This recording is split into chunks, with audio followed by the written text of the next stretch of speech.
in job losses, drastically increasing costs of living, as we're hearing. Now, as we seek avenues of survival and assistance, let's speak now to an expert in advice, and especially how you manage your money. Conversation now I'm going to have with Gerald Mwandiambira. He's the Chief Executive of the South African Savings Institute.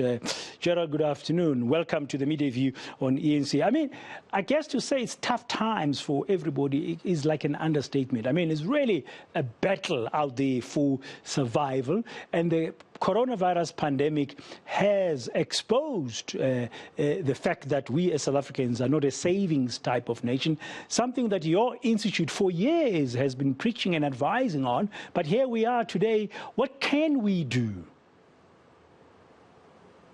Look, I think you hit the nail on the head. Just before you, just after you introduced me, you said that we're in survival mode. So there's different elements of saving, and at this point in time, you want to save on what you have, the little you have. So it's not a situation where you can save a surplus. Indeed, many South Africans who had a surplus and savings have used it up during the months of COVID. And a lot of people have reduced income and in worst case scenarios, lost their income altogether.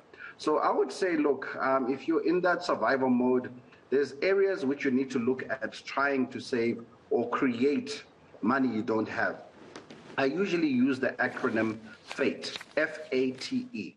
F standing for food. Try and save on your food, on your grocery bills. See how you may have any wastage going there. Recycle leftovers, cut down on meal sizes. See how best you can economize on your food bill. A is for accommodation. Now, accommodation could mean moving back with family ekasi, or being in a situation where you rent out a room or two in your home if you are privileged enough to have many rooms, simply because you want to try and get the most out of your property or out of your living space. And if you can move out and rent it out, even better. Try and avoid that bill for a while. T stands for transport. Now, many people have already saved on transport because they've been working from home. And indeed, when you're working from home, you've managed to cut back. But we now have these hybrid working hours where people are in the office 2-3 days a week alternating. And obviously, that's starting to put pressure on people going back because suddenly they have to commute again. Try and save on your transport bills. See how you can, save on your transport. And the last E can be either entertainment, if you're young at heart and someone who still feels their blood rushing and you need to get out frequently, or E could be for education. A lot of people are hard pressed in terms of private schooling, and a lot of parents who I have encountered are starting to consider seriously moving children onto online learning full time. And it could be just for a season, but we need to really do, as you said, get into that survival mode because the surplus is simply no longer there. Could E be, let me take a chance here, Gerald, could E also be exclusion in the sense of what are these things that have been part of my life under the old normal world, whatever that was, and I can begin to exclude now and look at things differently and focus on what matters? Definitely, I think you've created a new one there. E could be exclusion on food. Take some food out which you were eating in the old normal. E could be exclusion on accommodation. E could be exclusion on your transport, less places to go. And definitely E could be exclusion on the friends, the family. Some of those people who, during the pandemic were never there, but suddenly they're reappearing again as the levels ease up. I think we need to exclude a lot of spending, which we used to do simply because the income is just realistically not there. So you cannot realistically save from a position of surplus.